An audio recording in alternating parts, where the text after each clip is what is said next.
So we're going to be talking about betrayal, secrets, and lies. What is that, you may ask? So if you have not seen the documentary, don't worry, we will go over it. Now, let's go ahead and just take a little recap. Take a look. Neil was charismatic and witty, just a nice, normal man. More cuddles, Ralph. More cuddles. That was the ruse.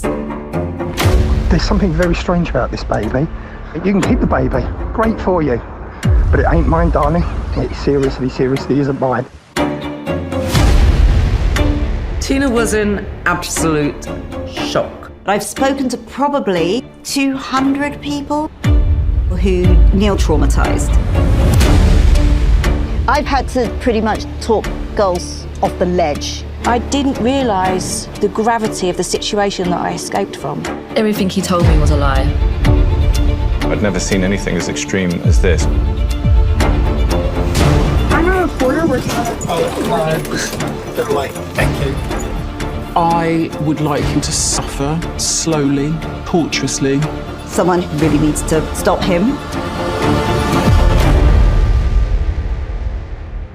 Are y'all ready for this? Shit, this is absolutely insane. So this is fertility fraud. Why would people do this? I don't understand, but we're going to get into that. So this is about a man named Neil. Everybody is describing him as charismatic and witty. And that was kind of the ruse with him. But according to some things that we'll get into later, Neil has traumatized nearly 200 people. And we're going to get into that. So this is based off of a podcast called Betrayal. Again, highly recommend it. They do their research. They do they go places and do interviews. They're like, nah, we're not going to let the cops do this. We're going to go investigate. Like, they're good. Go listen to Betrayal. It's so good. Okay, so our protagonist here is Tina Maia. Now, she already had a child. This was basically a situation where a casual fling that she had with this man, Neil, turned her whole world upside down. So this is her truth. This is her story. I was just sort of starting again, just me and my son, Leo. He was 6. She was working in e-commerce and she was very business-minded. Yeah, so she was really smart, y'all. This girl, Tina, like, she's got degrees of Kevin Bacon. She was born in Tehran before the revolution in 1975, started her career in the technology world. She ends up in NYC for 10 years. So now we're going to go to 2015. She gets a great job offer in London. So she decides to move back home to London. And she's working in e-commerce. She's very, very business-minded. So it was very early 2016. I was at one of these conferences in London. I was speaking with a lot of people. So she's at one of those those business conferences. They're like a party, but they're just boring. You're just networking and hoping that there's free booze. Well, she's there. She stumbles across this guy named Neil. He tells her that he has this marketing firm.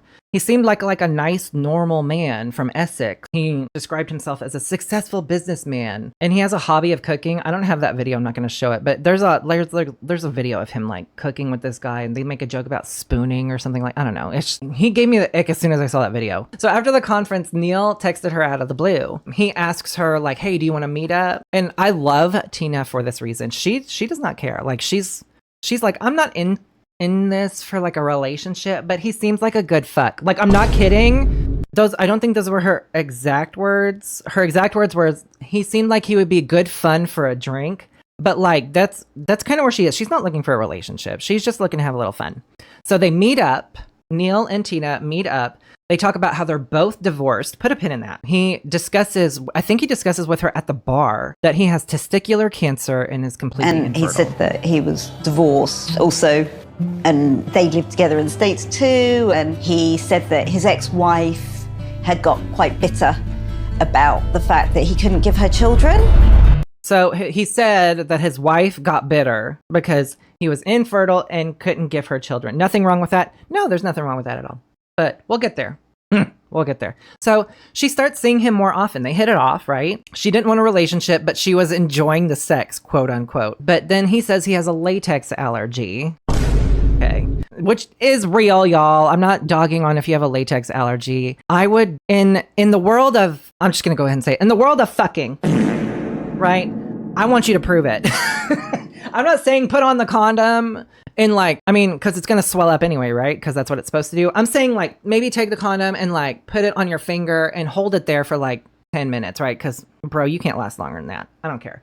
and then see if anything happens. If you don't get a skin irritation, you're lying. Okay. I want a doctor's note. It needs to be notarized. If we're doing things unsafely, because he's infertile doesn't mean he can't give her stuff. Anyway, yeah, he has an allergy to pulling out also. I cannot.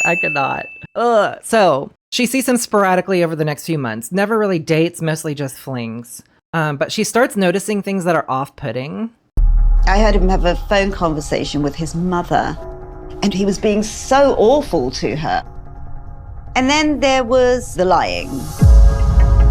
He was clearly lying about his education. He told me he went to the London School of Economics. No, you didn't. Because I know the area quite well. We were talking about it, and he didn't seem to know even where LSE was. Y'all, he didn't know where the London School of Economics was. I love how she's just like, no, you didn't. Like, no. But y'all, in the age of, okay, so this is what, 2016? Smartphones have been around for what, 9 years at this point? I mean, some older smartphones have been around longer than that. I hate that we have to do this, but in this day and age, do your due diligence a little bit. Just give somebody a goog. Give them a little goog. Just see what they're about, Can't hurt. Takes a few minutes. Also, he started being really rude to his mother on the phone. Now, I do understand that people have crazy dynamics in their relationships with their family. But I kind of think of it as the way, if you were going on a date with somebody and they're rude to the waiter, I'm already out the door. If you are rude to the waiter, when they're just like, can I get you anything to drink or whatever? And you're like, well, finally, or some shit, I'm out. I will just leave in a heart. I don't care. Bye. Girl, bye. So she started noticing some things. She started to be quite forgetful. Now, we've all been there, right? When you're getting ready to leave the house, right? And you're holding a banana, you're eating a banana and you got to get your keys. So you go to the trash to throw away your banana and walk out with your keys, and you end up leaving the house with your keys in the garbage and your banana in your hand, right? This is kind of the situation that happened with her, which I'll kind of let her tell the story. I remember one particular incident where I threw the rubbish away and then I couldn't find my keys. I'm like, did I not throw the rubbish out? I threw my keys in the wheelie bin. Yes, I threw my keys in the wheelie bin. Yes, I threw my keys in the wheelie bin. So she started noticing, she's like, the only time I was ever like this, the last time I was like this, I was pregnant. I love that it's called a wheelie bin. It's so cute. So she starts thinking oh my God, am I pregnant? Right? Because she threw her keys in the garbage. She hasn't done this. Then she noticed her period was late. So she took a test and yep, she is pregnant.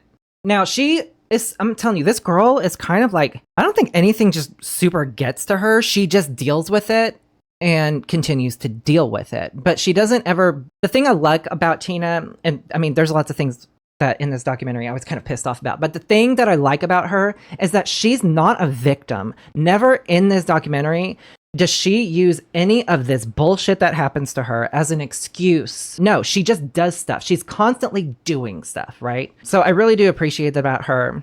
So, this asshole. So she's like, I'm going to keep the baby, but she reaches out to Neil and she basically says to Neil, hey, I'm keeping this baby. You don't have to do anything about this, but I'm just letting you know I'm keeping it. I know it's yours. And he says, in quote, I cannot produce children. If you get pregnant, it's not my problem. That's the quote from the text message that he says. I cannot produce children. If you get pregnant, it's not my problem. Excuse me? Okay. We see the conversation. Saying we should meet up and we can have a chat. He's like, I don't see why, if you got something to tell me, why you can't tell me here. I'm like, okay, I am pregnant.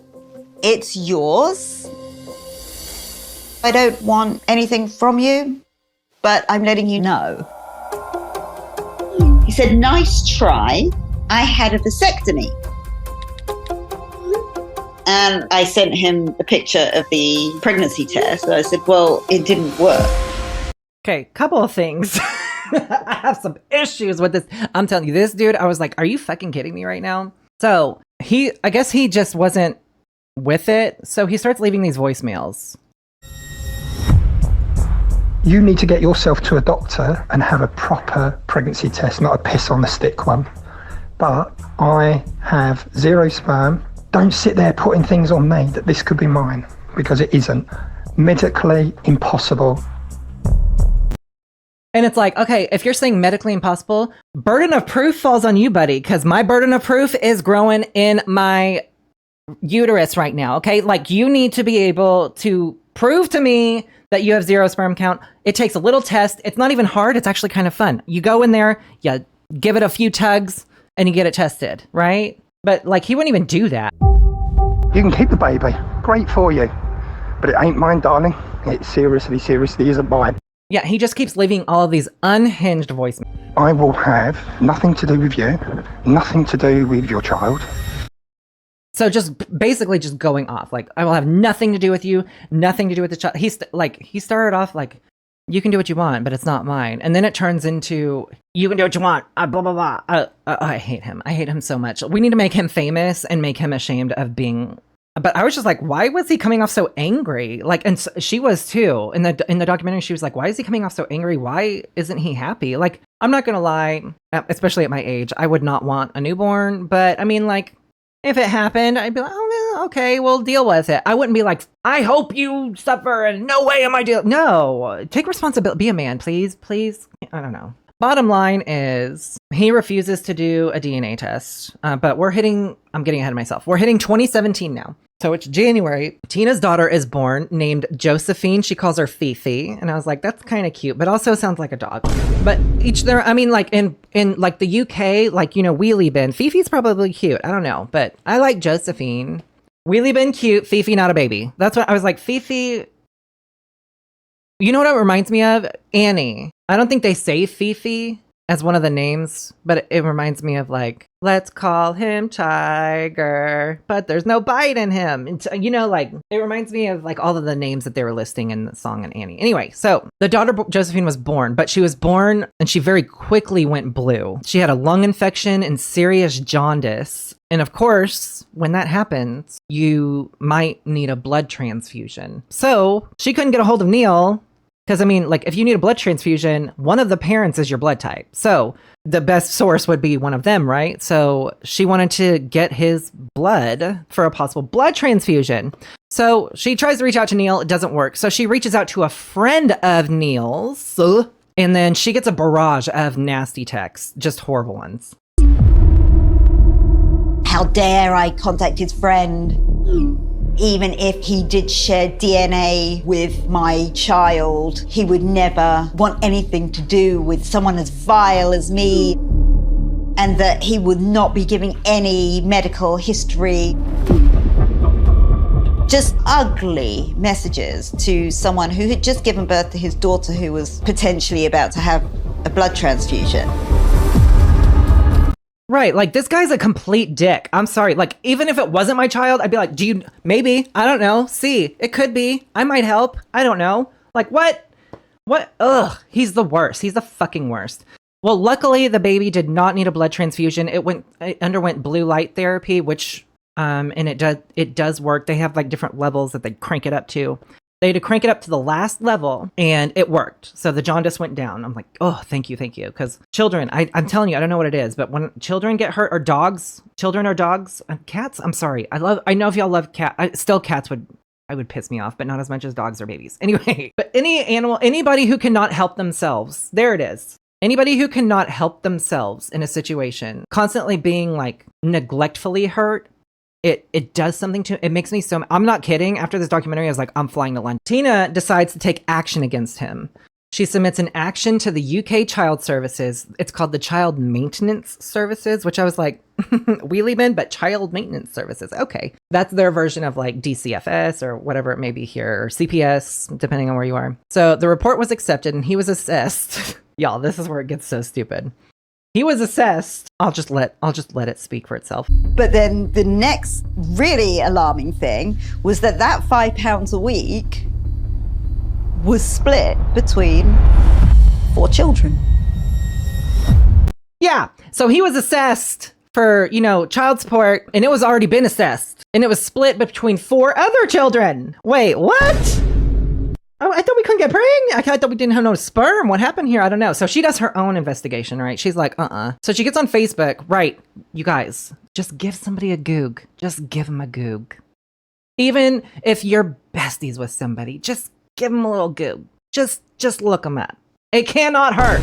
Because we're going to learn in this documentary and the next one, all it took was just a little goog. Okay, so she does her own investigation. She goes on Facebook. On Facebook, she finds the ex-wife or current wife. She really doesn't know, but she notices that the last name is Lawman, which is Neil's last name. And she also sees the picture of on the Facebook of this woman. She sees like the picture of two young girls that kind of look a little like Neil. And so Tina writes to her on Facebook. She slips in her DMs and she's like, hey girl, do you know this crazy person? And the first thing that this woman writes back is, I'm so sorry you've become his victim too. Here we go.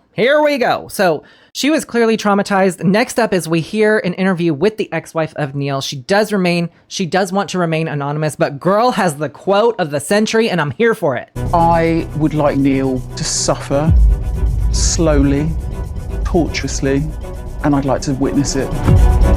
Oh my God. Can y'all? I love her. She's my spirit animal just right now for that sentence alone. When she says, I would like Neil to suffer slowly, tortuously, and I would like to witness it. I'm like, girl, same. Wait a minute. What else did he do? Like, we're not even done yet. So we kind of go into the ex-wife's story a little bit. She got married in August 25th of 2002.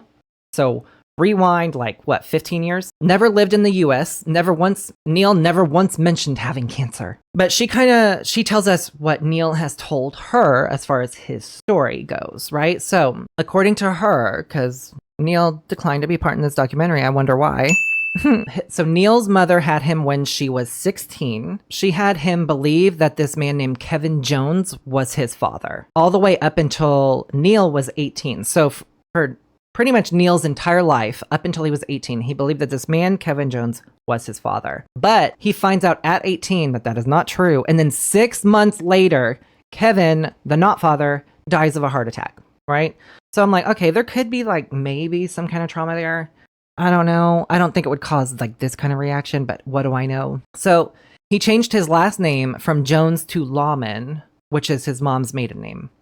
He was having affairs with his current wife at the time, and he eventually left for another relationship in 2009, and she didn't see him since March of 2010. So cool, that's where we're at now. So Tina and the ex-wife are still kind of talking, and they decide to meet up. They decide to meet up, and they instantly got along. We instantly got along.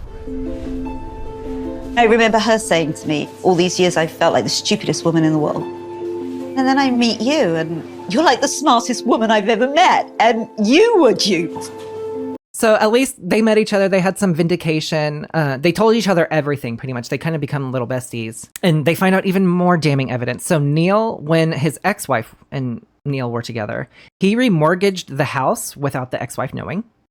He had to put the house on the market to pay off his debt of £40,000. And she breaks some more bombshells.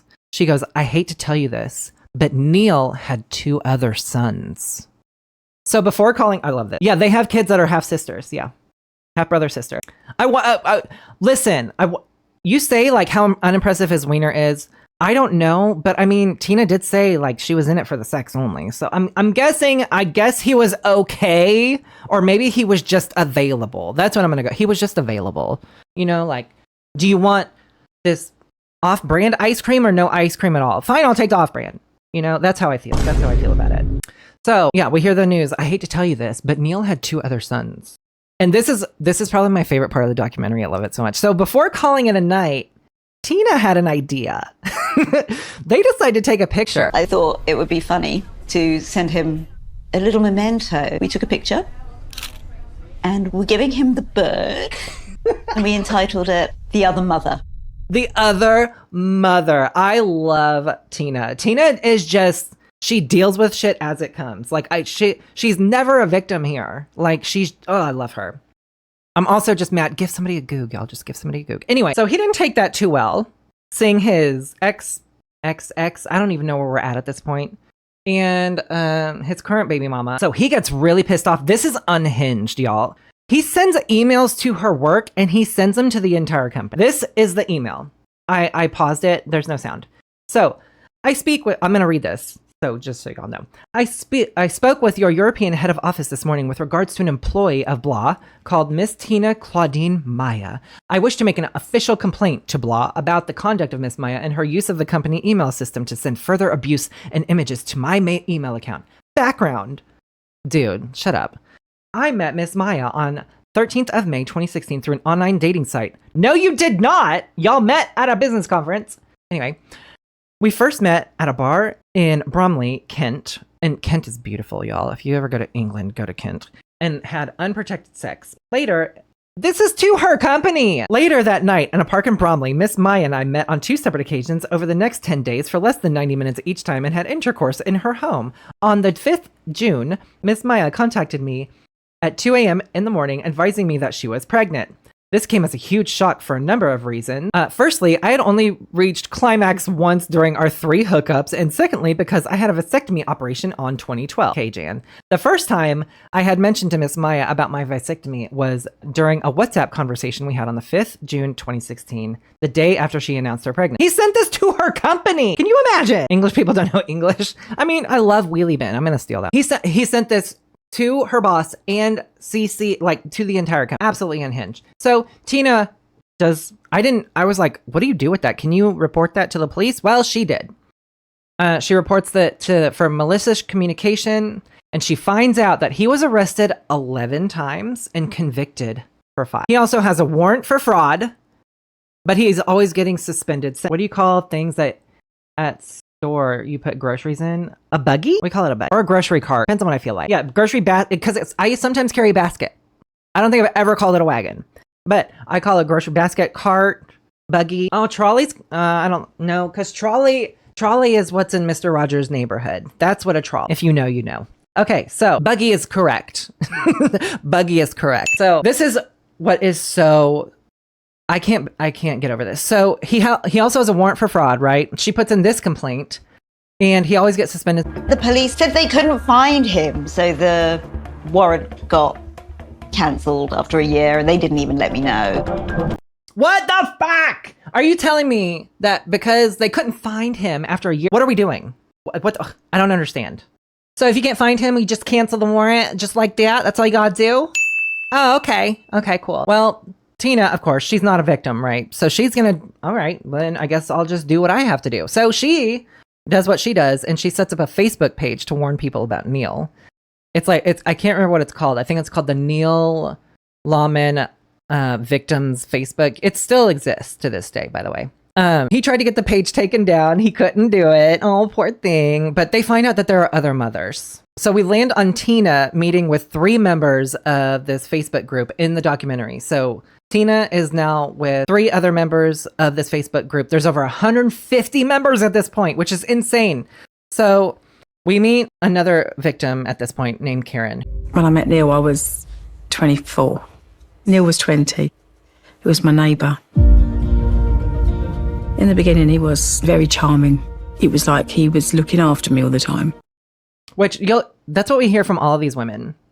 Is that in the beginning, he was very charming, very, and I was like, okay, well, yes. I mean, like, I know documentaries are trying to do this to, like, kind of get the intro story, but, like, can you imagine if somebody, actually, kind of my first date story. That's funny. So maybe don't stick with somebody who's initially just very charming. No, because on mine and my husband's first date did not go well. Mainly, but it was mainly because he was like, hey, I want to come to a company party. And then I witnessed people like teabagging, getting really drunk. It was just a weird first date. But I can't imagine having people have a story where like the first person that when they meet somebody for the first time that they're considered a significant other, like, oh, when we first met, he was so rude. And I like, okay, I get documentaries are trying to set it up and everything, but like, hey, he was charming. Yeah, I know. We know. If you were one of his victims, yes, we know he was charming. Anyway, so they talk about how his ruse is normality. But in that relationship with Karen, he had no mention of infertility or cancer, of course. So he's kind of like changing his ruse as he goes. She got pregnant and he was excited. So this is kind of like the one that he was kind of there for. He goes from this loving father to not mentioning anything. So we meet Daniel, Neil's son, doesn't know much about him. And the last time he saw him was... Last time I seen Neil was sitting in McDonald's and there was like sea monkeys. He gave me those and basically said that he couldn't see me no more. And then he just literally disappeared. Went, gone. Just like that. Went, disappeared, gone. Just like that. I'm like, how can we need to, let me just sip for a minute. Okay. Yeah. So people need to stop getting away. Yeah. He literally went for milk, never came back. So in this relationship, she describes that he would chip away at her and threaten her. And then the unforgivable. Smack? She got smacked. I kept thinking it was going to be all right. He didn't mean to do it. He was really sorry. He said, I'll never do it again. I'll get help. I'm sorry, y'all. And I know that people can change, right? I know. But if something like that ever happens, please I know love can be so crazy. Please use good judgment is all I can say. Because if they do it and say they're going to change, they need to fucking prove it. I'm sorry. They need to prove it. Chloe, would you punch me in the face for $1 billion? Matt said, fuck no. Matt said, fuck no? I would be mad if my husband didn't punch me in the face for $1 billion. I'd be like, you turned down $1 billion and all you had to do is punch me in the face? Get them back on the phone. Can't take that punch back? Girl, we can buy a new face with $1 billion. No. We'll be fine. Punch away. You know what? You want two? You want to do $2 billion? Let's do two. I'll punch all of you. No questions. Easily. For $1 billion, we'll split it. I'll hit Chloe for $1 billion. I love you guys. But that's how much I love you. I would split it with you. Yeah, see? She gets half. I'm down. I'm down bad. So Neil promised he would change. It didn't. So Karen left him. Good for her. So then Tina tracks down another mother. And this mother left a message that says, the day he drops dead will be the day she pops a bottle of champagne. This dude is literally the scum of the earth. And this is where it gets even crazier. So he had 2 other kids that were born 8 days apart, and their mothers lived on the same street. So one of the moms was Karen, and the other mom was this one that we're talking. I can't talk. Okay. So then we're introduced to a woman named Claire Fullis. She describes herself as the one that got away. Neil, through a Facebook business group in 2015, I was going through a divorce and I had 2 young boys. Okay, so she was going through a divorce. He has a type, right? All of these women were going through something, usually a divorce. But she met him in 2015. She woke up to him in her bed after one night when they met. She doesn't remember having sex. I'm like, there's something else on this one in particular. But she doesn't remember having the sex. He said, don't worry, I can't have children anyway. She cut him off. She didn't get pregnant, thank God. And he tried to see her again. And he tried and tried and tried, which is also kind of indicative. I think he's also like one of those controlling people. Like he has to have the last laugh. Kind of like what we talked about in A Toxic Love Story. Like he was manipulating Michelle. And now that she was in prison, he's like, I can't have that. I can't control her anymore. So he wanted her out of prison so he could fuck with her some more, you know? That's how I feel like this dude is. Anyway, so then Tina reaches out to the most recent ex named Rachel. And we hear the story again. He came across as successful, blah, he was charming, blah, blah, blah. Okay.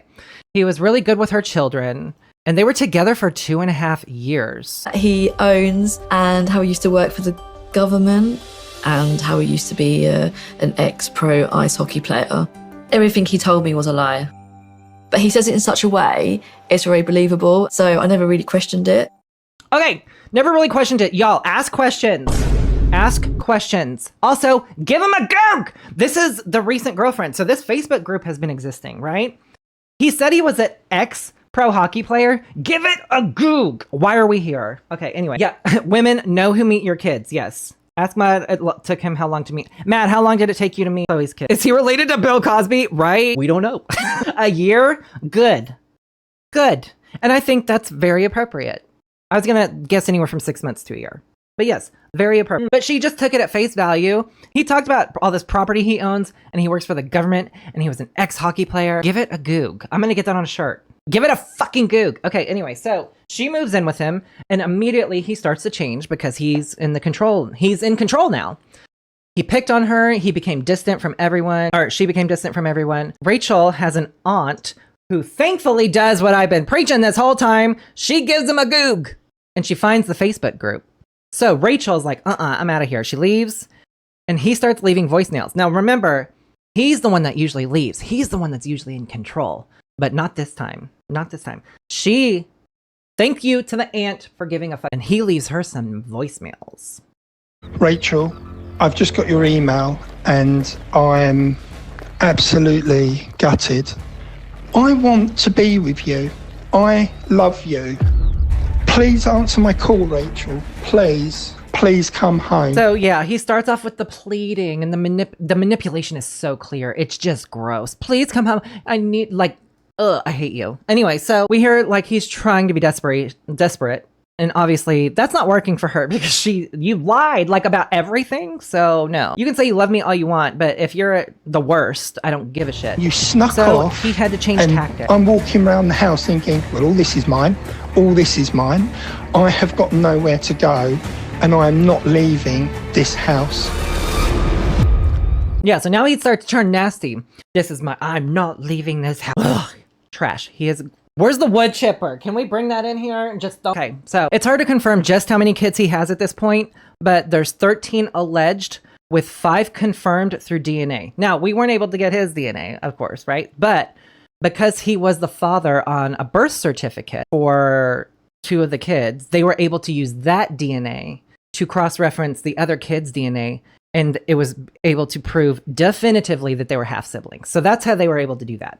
So there's 13 alleged kids and 5 confirmed. So Tina, not a victim, she's like, okay, now what do I do? So she goes to the UK Times to cover the story. So we meet this guy named Ben Ellery. Now he's he's like a short-lived character in this story, but he's like, okay, this is good. We've got a lot of stuff. Like Tina did all the work. I'm going to take all the credit. Wonderful. Anyway, so he gets to a stage that if they wanted to run the story, they needed to gather hard evidence. So they do the DNA evidence against Tina's daughter and the other children. Meanwhile, Tina is pushing for a law where lying about not being able to have kids should be criminal. And I'm like, why is it not already? What are we doing? I know Tina is campaigning for lying to someone about being infertile to be made a criminal offense. Why is that not a criminal offense? Why is that not a criminal offense? I don't understand. What are we doing here? Y'all, we have this thing. Little sidebar. So I'm a software developer, and in our sprints and our tickets and everything that we do, we have these things that are called tech debt. So tech debt is a fun way of saying, yes, we know it's a problem, but we'll deal with it later, right? I think a lot of our laws in the UK, everywhere in the world, I think we have just a little too much tech debt. Okay, it's time to revisit some of our laws and maybe add some new ones. Because why isn't this illegal? Right? It's no different than lying about not having an STD or HIV or, because that was, I think in one case, that was considered like attempted murder, right? Why is this not a crime? I don't understand. But why is this not already a thing? I don't understand.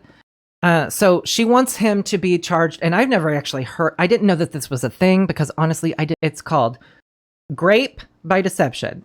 Okay. Everything turns out, why is it always the responsibility of a woman? Can we talk about that? Can we talk about this? Why is it always her responsibility? Why? She's got enough. There's a reason women choose the bear. Okay. So she wants him charged with rape by deception. At one point, there was an officer that was kind of interested, but there was already a case. Yeah, we know what the bear wants. He wants to eat. That's why. We don't know this stranger. Anyway, so rape by deception, we kind of heard. There was another high-profile case that was used, and he was found guilty, but then it was overturned. And when I heard the reason why it was overturned, I was floored. The reason it was overturned is because rape by deception can only be charged during the sex act itself. So even though he lied about his fertility and all of this stuff, because the sex action itself was still consensual, it was overturned. What? I hate this. What are we doing? Just burn it down. I don't care. So this is what makes this podcast, and y'all should listen to Betrayal. I'm telling you, it's so good. This is what makes this podcast a little different than other podcasts. So the Betrayal team went to his trailer where he lives to try to get his side of the story. Betrayal's investigative team went to Neil's home in Jaywick to get his side of the story.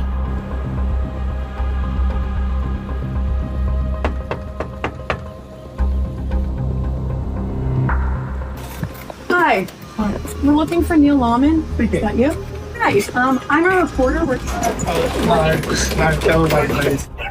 Go away. Thank you.